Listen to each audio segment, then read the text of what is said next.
الحمدللہ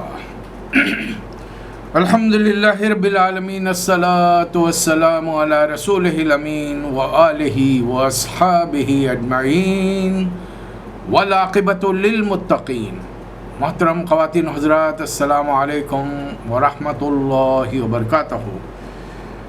اعوذ باللہ من الشیطان الرجیم، بسم اللہ الرحمن الرحیم۔ یا ایھا المدثر قم فانذر وربک فکبر وثیابک فطہر والرجز فاہجر ولا تمنن تستکثر ولربک فاصبر۔ صدق اللہ مولانا العظیم۔ رب اشرح لی صدری ویسر لی امری واحلل عقدۃ من لسانی یفقہوا قولی۔ اللہم الہمنا رشدنا واعذنا من شرور انفسنا، آمین یا رب العالمین۔ صدق اللہ۔ سیرت نبی صلی اللہ علیہ وسلم کے سلسلے میں ہم مکہ مکرمہ میں دوسرے دور سے داخل ہو رہے ہیں، دوسرے دور میں داخل ہو رہے ہیں۔ جیسا کہ آپ جانتے ہیں، پہلے بھی وضاحت کی گئی کہ مکے کے 13 سالہ دور کو ہم نے 4 حصوں میں تقسیم کیا ہے۔ پہلے 3 سال وحی کے نازل ہونے سے لے کر ابتدائی 3 سال یہ خاموش تبلیغ کا دور رہا۔ چوتھے سے چھٹے سال یہ دوسرا دور ہے جس میں دعوت کھل کر سامنے آ گئی اور جس میں ہم داخل ہو رہے ہیں۔ دوسرا دور جو چوتھے سال کے شروع سے لے کر چھٹے سال کے اختتام تک ہے۔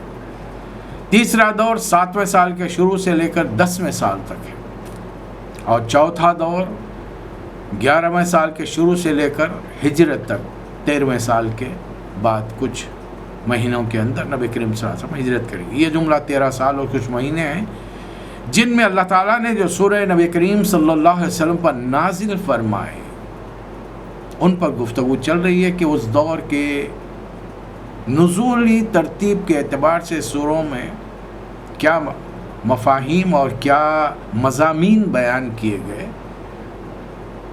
مکہ مکرمہ کی صورتحال کیا تھی، کفار مشرکین مکہ کا رویہ کیا تھا، صحابہ اکرام کا طرز عمل کیا تھا، نبی صلی اللہ علیہ وسلم پر قرآن کے نزول کی کیفیت کیا تھی، یہ تمام چیزیں آپ کے سامنے آ رہی ہیں۔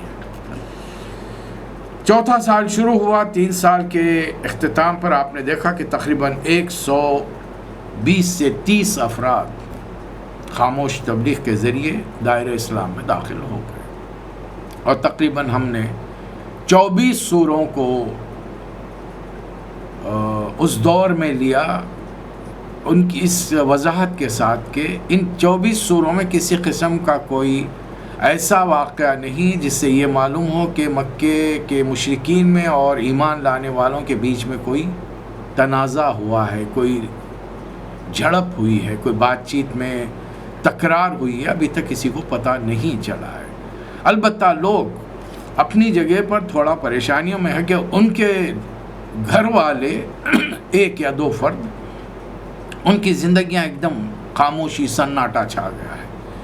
اب وہ اپنے دوست احباب کے ساتھ پرانی دلچسپیوں میں حصہ نہیں لیتے، پرانے مشغلوں میں اب ان کو دلچسپی نہیں رہی۔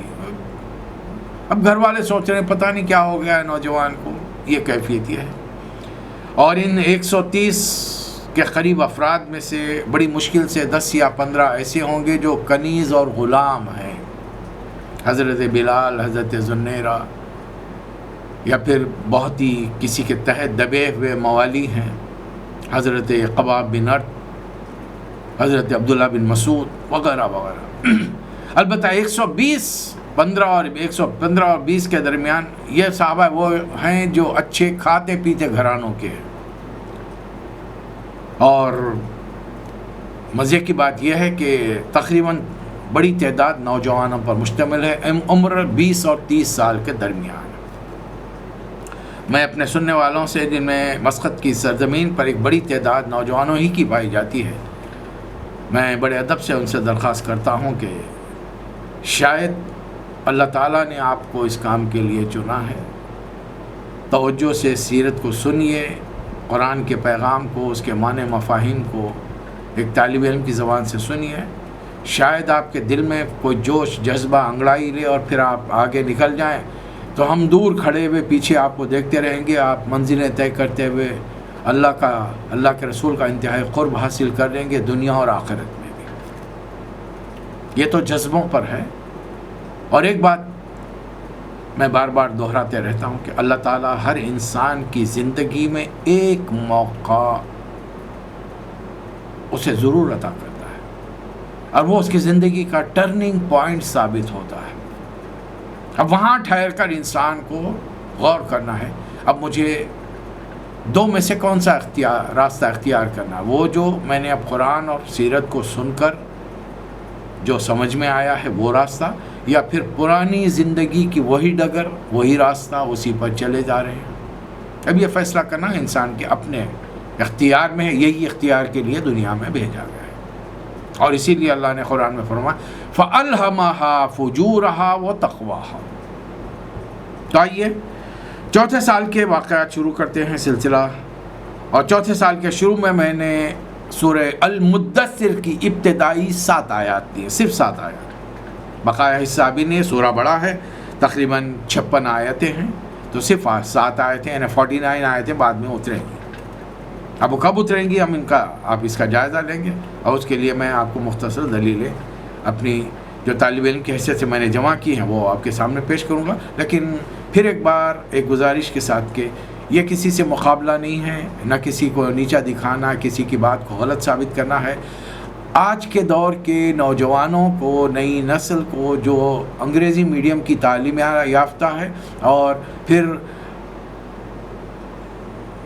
کالج لیول پر، یونیورسٹی لیول پر ان کو دین کے نام پر کوئی چیز پڑھائی نہیں جاتی، وہ اپنے اپنے پروفیشن کے سبجیکٹس میں چلے جاتے ہیں، اور پھر سیرت سے اور اسلام سے ان کی دوری بڑھنی شروع ہو جاتی ہے۔ ان کو سمجھانے کے لیے ایک خاص ترتیب میں نے سوروں کی آپ کے سامنے رکھی ہے، بنائی ہے۔ اب اس کو اسی اعتبار سے لیجئے، اور کسی سے بحث اس بارے میں مت کیجئے کہ فلاں صاحب یہ کہہ رہے ہیں، فلاں صاحب یہ صرف سمجھانے کے لیے۔ ورنہ جو لوگ تفاسیر پڑھنے کے عادی ہیں، آپ میں سے بے شمار لوگ ایسے ہوں گے جو تفاسیر پڑھتے ہیں اور جن کو اندازہ ہے کہ کسی عالم دین نے اسے دوسرے نمبر پر لیا ہے، کسی نے تیسرے نمبر پر، کسی نے چوتھے نمبر پر لیا ہے۔ وہی کے نزول والی کیفیت، پہلے کسی نے سورہ علق کی 5 آیتیں لی ہے، کسی نے سورہ ضحیٰ کی لی ہے، کسی نے سورہ المزمل کی لی ہے، کسی نے مدثر کی لی ہے، وغیرہ وغیرہ۔ ہم یہاں پر صرف سمجھنے کے لیے ایک سبق کے طور کے پر اس کو ہم چوتھے سال کے شروع میں لے رہے ہیں۔ اب اس کے لیے تھوڑی سی میں اور وضاحتیں کروں۔ اب اس کی میری پہلی وضاحت یہ ہے کہ اللہ اس سورہ میں فرما رہا یا ایھا المدثر، اے اوڑھ لپیٹ کے لیٹنے والے، قم فانذر،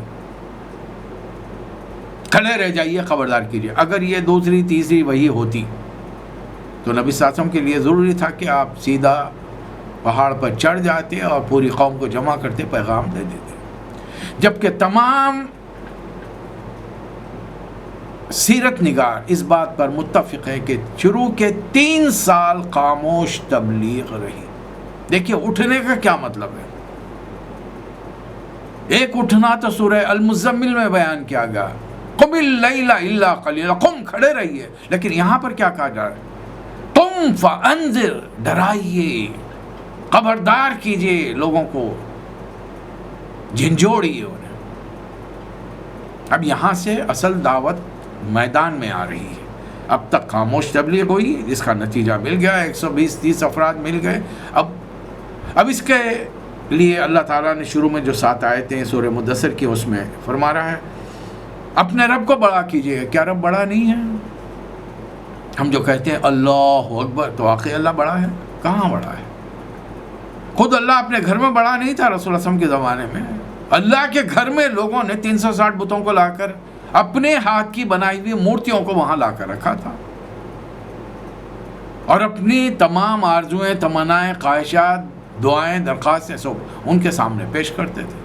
اللہ کو تو ایک طریقے سے انہوں نے ریٹائرمنٹ دے کر بٹھا دیا تھا، بس کائنات بنانے والا وہ ہے۔ جب بھی مشرکین سے قرآن مجید سوال کرتا ہے، ان سے پوچھئے یہ زمین آسمان کس نے بنائے، یا آسمان سے بارش کون برساتا ہے، زمین سے اناج و غلے ترکاریاں کون اگاتا ہے؟ ان کا جواب ہوگا للہ، اللہ ہی کرے گا، صرف اللہ کے علاوہ کوئی نہیں کر سکتا۔ اینا تفکون، پھر کہاں بھٹکے جا رہے ہو تم، کہاں بہک رہے ہو تم؟ لیکن انہوں نے اپنی دانش میں، اپنے ذوم میں اللہ کے اختیارات کو بندوں میں تقسیم کر دیا، مخلوقات اپنے جیسے انسانوں میں. تو اللہ فرما رہا ہے کہ نہیں، اللہ بڑا نہیں ہے، اللہ کو بڑا کرو. وَرَبْ وَثِيَابَكَ فَطَهِّرْ، اور دعوت دینے والوں کے لیے بہت ضروری ہے کہ وہ کپڑے پاک صاف رکھیں، جسم پاک ہو، جگہ پاک ہو، رہن سہن پاک ہو، دماغ خیالات پاک ہوں، دل میں آرزویں تمنائیں خواہشیں پاک ہوں. یہ پاکی مکمل طور پر چاہیے. صرف کپڑے لوگوں کو دکھانے کے لیے نئے کپڑے پہن لیے، خوشبو لگا لیے اور اندر سے باطن سڑا ہوا ہے تو پھر فائدہ نہیں.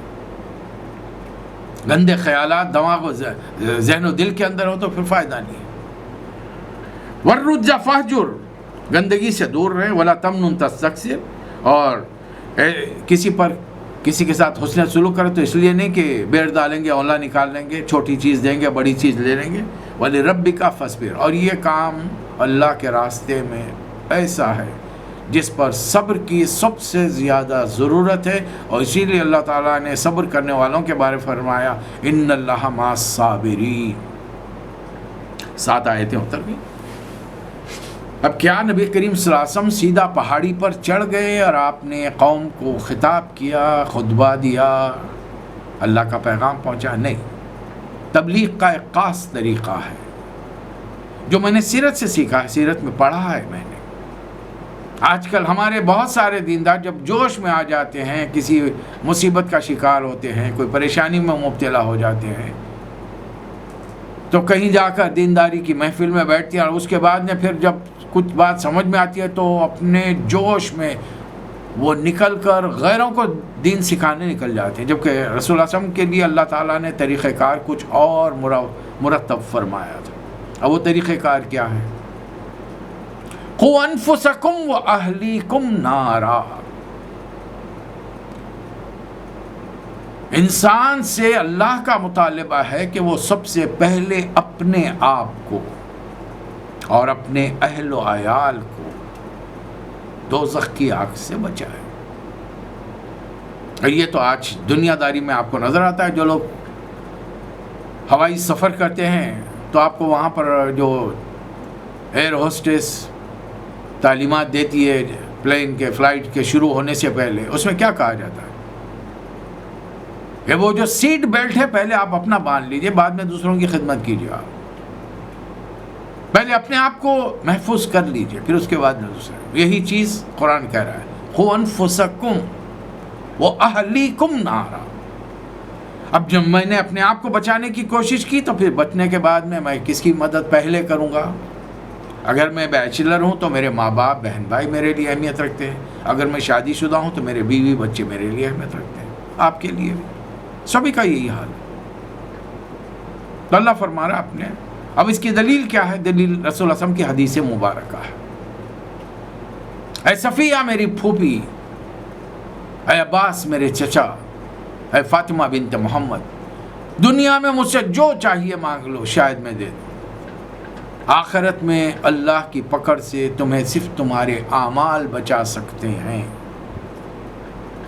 یہ ہے میری دلیل. اب بتائیے، شروع میں نبی صلی اللہ علیہ وسلم نے یہ حدیث نہ فرمائی ہوتی تو پھر اور کون سا موقع ہے؟ وہ اس وقت جب کہ حضرت صفیہ ایمان لائی، حضرت عباس ایمان لائے، اور حضرت فاطمہ وہ تو مسلمان گھر میں پیدا ہوئی ہے نا. رسول اللہ صلی اللہ علیہ وسلم کی رسالت کی تقدیر کرنے والی، انہیں تصدیق کرنے والی ان کی والدہ محترمہ حضرت خدیجہ رضی اللہ تعالی عنہ. آپ کا کیا خیال ہے؟ حضرت خدیجہ نے اپنی بیٹیوں کو اسلام نہیں پہنچا. 4 بیٹیاں 2 بیٹے، بڑے بیٹے کا تو بچپن میں انتقال ہوا، ان تک اسلام کی بات نہیں پہنچائی. یقیناً پہنچائی ہے. ہم سوچ بھی نہیں سکتے کہ یہ بات نبی کے گھر میں، اور وہ بھی حضرت خدیجہ جیسی ذہین خاتون، پاکباز خاتون، نبوت کے مزاج کو سمجھنے والی خاتون، وہ اپنے بچوں کو نہیں سمجھائیں. یہ میری پہلی دلیل. دوسرے نمبر پر بھی نبی صلی اللہ علیہ وسلم پہاڑی پر خطبے کے لیے نہیں گئے، بلکہ دوسرے نمبر پر چند دنوں کے بعد میں آپ نے حضرت علی سے فرمایا کہ علی کھانے کا بندوبست کرو، اور پھر خاندان کے لوگوں کو بلاؤ، بنو ہاشم، بنو عبد مناف، بنو عبد الشمس، یہ رسول اللہ صلی اللہ علیہ وسلم کے چاچا مامے، یہ تمام پھوپھیاں، چاچا تایا، یہ سارے لوگ کھانے کی دعوت، مقررہ دن سارے لوگ جمع ہو گئے، خوب کھائے پیے۔ کھانے کے اختتام پر نبی کریم صلی اللہ علیہ وسلم کھڑے رہ گئے، فرمانے لگے کہ میں کچھ کہنا چاہتا ہوں۔ اب ایسے موقع پر آپ کا چچا جو بالکل پڑوس میں بازو کے گھر میں رہتا تھا، دیوار ایک ہی ہے، مشترکہ دیوار، اس کے کان میں کچھ نہ کچھ بھنک پڑتی رہتی تھی نبی صلی اللہ علیہ وسلم کی تلاوت وغیرہ کی، تو وہ سمجھ گیا، ایک اندازہ لگا لیا۔ اس نے کہا کہ بھتیجے اتنی اچھی دعوت کے بعد اب مزید کچھ کہنے سننے کی گنجائش نہیں، چلو پھر صحیح۔ حضور اکرم صلی اللہ علیہ وسلم یقیناً خاموش ہو گئے ہوں گے، لوگ چلے گئے۔ کچھ وقفہ، کچھ عرصہ گزرا، نبی کریم صلی اللہ علیہ وسلم نے پھر حضرت علی سے فرمایا علی دعوت کا اہتمام کرو۔ حضرت علی نے پھر اہتمام کر دیا کھانے پینے کا، پھر تمام لوگ جمع ہو گئے۔ اب جب کھانا ختم ہو گیا تو اب نبی صلی اللہ علیہ وسلم پھر کھڑے ہوئے، آپ نے فرمایا کہ میں کچھ کہنا چاہتا ہوں۔ اب لوگوں کو بھی ذرا حیا شرم آئی ہوگی کہ بھائی 2 مرتبہ دعوتیں اڑا رہے ہیں، کھا چکے ہیں، اب دعوت دینے والے کی کچھ بات تو سن لینی چاہیے نا۔ بیٹھ گئے۔ نبی کریم صلی اللہ علیہ وسلم نے فرمایا کہ اللہ تعالیٰ نے مجھے یہ ذمہ داری دی ہے، اللہ کا پیغام مجھے اللہ کے بندوں تک پہنچانا ہے، اس کام میں تم میں سے کون ہے جو میری مدد کرے گا؟ سناٹا چھا گیا، ہر کوئی حیران رہ گیا، یہ سارے بتوں کے ماننے والے ہیں۔ ان کو یہ جان کر تعجب ہو رہا کہ نبی کریم صلی اللہ علیہ وسلم کی دعوت بڑی مختصر ہے، لا الہ الا اللہ، کوئی خدا نہیں ہے سوائے اللہ کے۔ وہ اللہ کو جانتے ہیں، اپنا کام جب بھی شروع کرتے ہیں بسمک اللہم کہتے ہیں، ہم شروع کرتے ہیں ہمارے اللہ کے نام سے۔ لیکن رسول صلی اللہ علیہ وسلم کی یہ دعوت کا جب کہ اور کوئی خدا ہی نہیں ہے، تو پھر یہ جو 360 بت ہم نے بٹھا کے رکھے، ان کا کیا ہوگا؟ تو ہر کوئی حیران رہ گیا، ششدر رہ گیا۔ چند منٹ تک تو کسی کی آواز ہی نہیں نکلی۔ اس موقع پر ایک بچکانی آواز آئی، 10 سال کے ہیں، گو کہ میری ٹانگیں پتلی ہیں، میری آنکھیں آئی ہوئی ہیں، آشوب چشم کے مرض میں ہوں، لیکن یہ کام میں آپ کا ساتھ دوں گا۔ یہ تھے حضرت علی رضی اللہ تعالیٰ عنہ۔ نبی صلی اللہ علیہ وسلم نے فرمایا کہ علی بیٹھ جاؤ۔ پھر سوال دہرایا، اس کام میں کون میرا مددگار ہے؟ سارے چچا، پھوپھیاں، چاچیاں، یہ پورے رشتے دار خاموش ہیں۔ پھر حضرت علی کھڑے ہوئے کہ عرض کیا کہ اللہ کے رسول، میں یہ کام، اس کام میں آپ کا مدد ہوں۔ نبی صلی اللہ علیہ وسلم نے پھر بٹھایا، پھر سوال کیا، 3 مرتبہ سوال کیا، تینوں مرتبہ سارے خاندان والے خاموش رہے، صرف حضرت علی اٹھے، انہوں نے عرض کیا کہ اللہ کے رسول، یہ کام میں کروں، میں آپ کا مددگار ہوں۔ دعوت ختم ہوگی۔ دعوتیں تو آپ نے اور میں نے بہت کی ہیں، پیدائش کے لیے ہمارے والدین نے کی ہوگی، جب جوان ہو گئے، شادی ہو گئی، کالج میں کامیابیاں ہوئیں، اسکول میں پاس ہو گئے، یونیورسٹی میں ڈگری مل گئی، دعوتیں بہت ساری ہوئیں۔ شادی ہو گئی، شادی کی پھر اینیورسری بہت ساری ہوئی، ابا امی بوڑھے ہو گئے، ان کی 25ویں anniversary, silver jubilee, golden jubilee, کیا کیا نہیں کیا ہم نے۔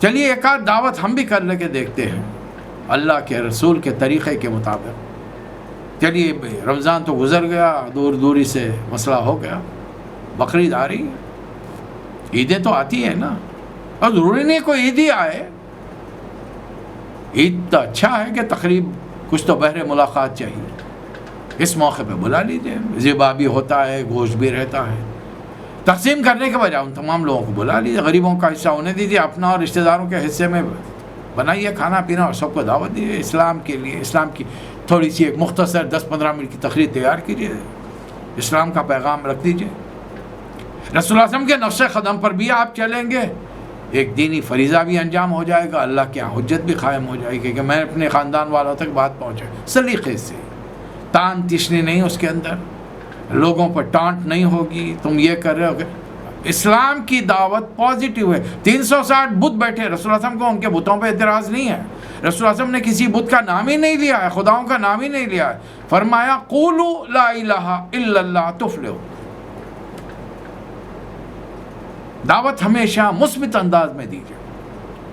دوسروں کو برا بھلا کہیں گے، ان کی برائیوں کو اجاگر کریں گے، اس کے کانوں پر ڈھکن پڑ جائیں گے، وہ آپ کی بات نہیں سنے گا. ایک دعوت کر کے دیکھتے ہیں نا ہم بھی.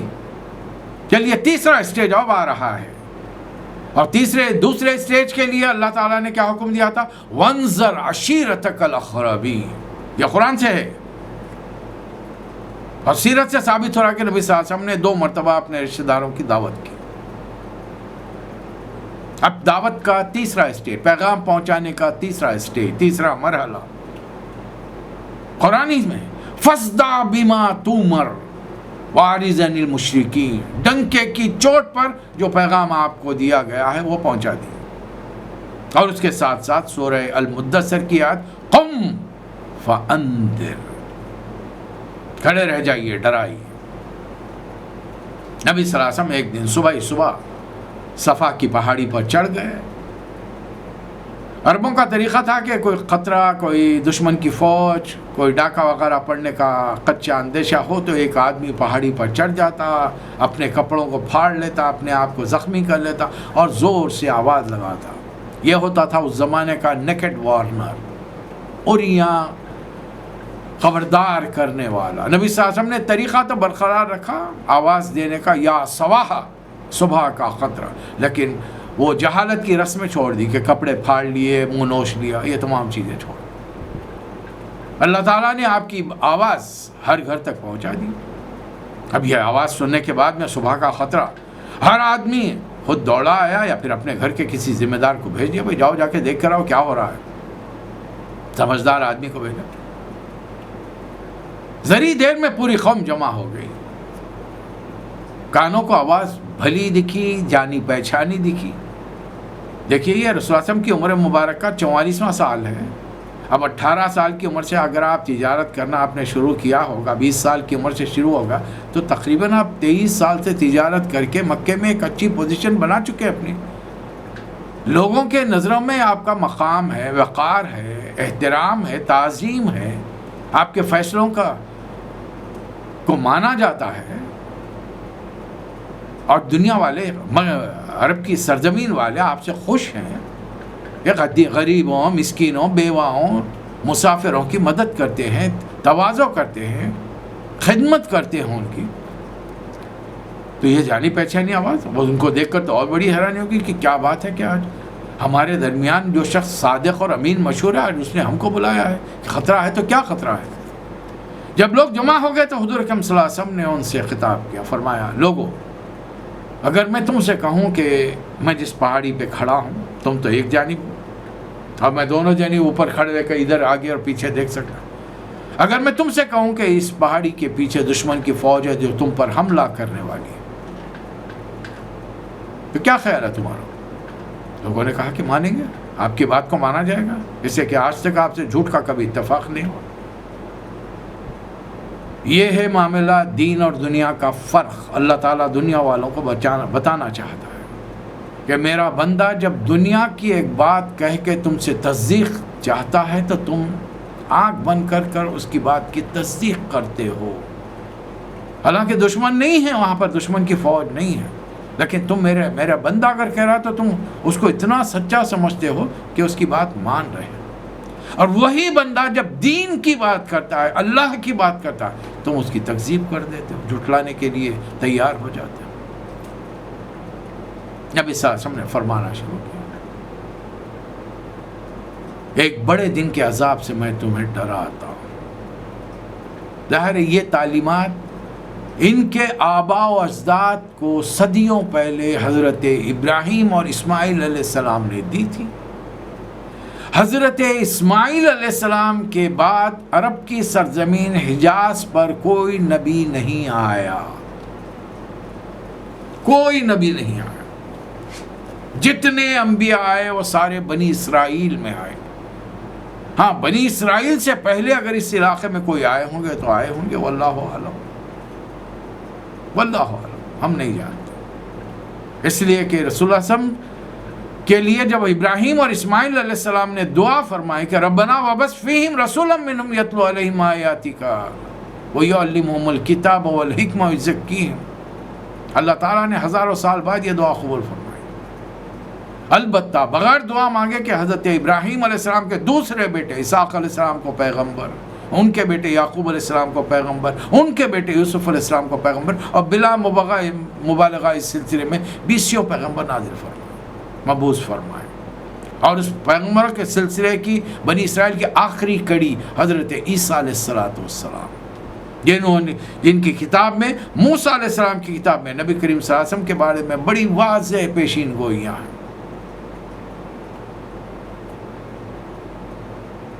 ابھی نبی کریم صلی اللہ علیہ وسلم کا جملہ ختم ہوا ہے کہ دور سے ایک پتھر آیا، پیشانی کو لہو لہان کر دیا، زخمی ہو گئے۔ مارنے والا کوئی غیر نہیں تھا، دشمن نہیں تھا، اپنے خاندان کا فرد تھا، چچا تھا، ابو لہب، اور ایک اس نے جملہ کہا، اللہ نے اس کے جملے کو نوٹ کر لیا۔ اس نے دور سے پکار کر کہا تبا لک، تم نامراد ہو، ناکام ہو، لہٰذا جماعتنا، اس کام کے لیے اتنی صبح صبح ہم کو جمع کریں کہ قیامت آئے گی، حساب کتاب دینا پڑے، مرنے کے بعد پھر زندہ ہوں گے۔ مکے کی وہ دنیا کی عظیم الشان پاک باز ہستی نے پتھر کھایا، اپنی قوم کو دوزخ سے بچانے کے لیے پتھر کھانے پڑتے ہیں۔ اسلام کی تبلیغ کا راستہ یہ پھولوں کی سیج نہیں، یہ کانٹوں بھرا راستہ ہے، یہ شہادت گہے الفت میں قدم رکھنا ہے۔ لوگ آسان سمجھتے ہیں مسلمانوں کو، اتنا آسان نہیں ہے، ایک آگ کا دریا ہے اور ڈوب کے جانا ہے۔ ہر لمحے مصیبتیں آئیں گی، مشاکل آئیں گی، تکالیف ہوں گی، اپنوں سے، غیروں سے۔ یہ نہیں کہ غیر ہی ہم کو تکلیف پہنچائیں گے، اپنے آپ بتائیے نا، پتھر مارنے والا چچا ہے، یہ وہ چچا ہے جس نے آپ کی پیدائش کے موقع پر ایک کنیز کو آزاد کر دیا تھا۔ تبلیغ کا یہ طریقہ یاد رکھیے، دین سمجھ میں آ جائے، پہلے اپنی اصلاح آہستہ آہستہ شروع کر دیں۔ یہ نہیں کہ پہلے میں مکمل طور پر متقی، پرہیزگار، ولی اللہ بن جاؤں، پھر گھر والوں کو، باہر والوں کو سمجھاؤں۔ نہیں، ہم کو اس وقت چومکھی جنگ لڑنی ہے، اس لیے کہ ہم جس دور میں ہیں، نبی صلی اللہ علیہ وسلم کی یہ حدیث یاد رکھیے، میری امت پر ایک دور آئے گا کہ یہ لوگ دنیا کی نظروں میں بالکل کوئی قدر و منزلت نہیں رکھیں گے، اور ان کا حال یہ ہوگا کہ دنیا کے اقوام ان پر ایسے ٹوٹ پڑیں گے جیسا بھوکا دسترخوان پر ٹوٹ پڑتا ہے۔ اللہ کے رسول کیا اس وقت زمانے میں ہم تعداد میں کم ہوں گے؟ فرمایا کہ نہیں، بہت بڑی تعداد ہوگی، لیکن سمندروں پر خش و خاشاک کی طرح ہوں گے، جھاگ کی طرح ہوں گے، وزن نہیں ہوگا تمہارا۔ اور آج دیکھ لیجئے 56 مسلمان ممالک ہیں، ہر قسم کی نعمتوں سے، صلاحیتوں سے، ریسورسز سے اللہ نے نوازا ہے، لیکن دنیا میں ہماری بات مانی نہیں جاتی، سنا ہی نہیں جاتا، بلکہ دنیا ہم کو ڈکٹیٹ کر رہی ہے۔ تو پہلی اپنی اصلاح، ٹھیک اسی وقت پر، سیم ٹائم، اپنے گھر والوں کی۔ اب گھر میں تو ہم بند ہو کے بیٹھے نہیں ہیں، تقاریب ہوتی ہیں، ملاقاتیں ہوتی ہیں، رشتہ داروں سے ملتے ہیں، روز کاروبار کے لیے، اپنے کام کے لیے باہر نکلتے ہیں، رشتہ داروں تک بھی پیغام پہنچائیں گے، غیروں تک بھی پیغام پہنچائیں گے، اپنوں تک بھی بات رکھی جائے گی۔ یہ سلسلہ مسلسل چلتا رہے، یہ کام ہم کو کرنا پڑے گا۔ اس کام کو کیے بغیر اور اس ترتیب میں کیے بغیر، یہ ترتیب میں نے سیرت نبی صلی اللہ علیہ وسلم سے اور قرآن کی روشنی میں لی ہے۔ پہلے نمبر قوا انفسکم واہلیکم نارا، دوسرا نمبر انذر عشیرتک الاقربین، تیسرا نمبر فاصدع بما تؤمر قم فانذر۔ یہ 3 اسٹیجز ہیں، اور ہم کو تینوں اسٹیجز میں ایک وقت میں کام کرنا، مسلسل لگاتار کام کرنا۔ تو اللہ تعالیٰ نے ان سوروں کے اس آیتوں کے بعد میں چوتھے سال میں ایک اور سورہ نازل فرمایا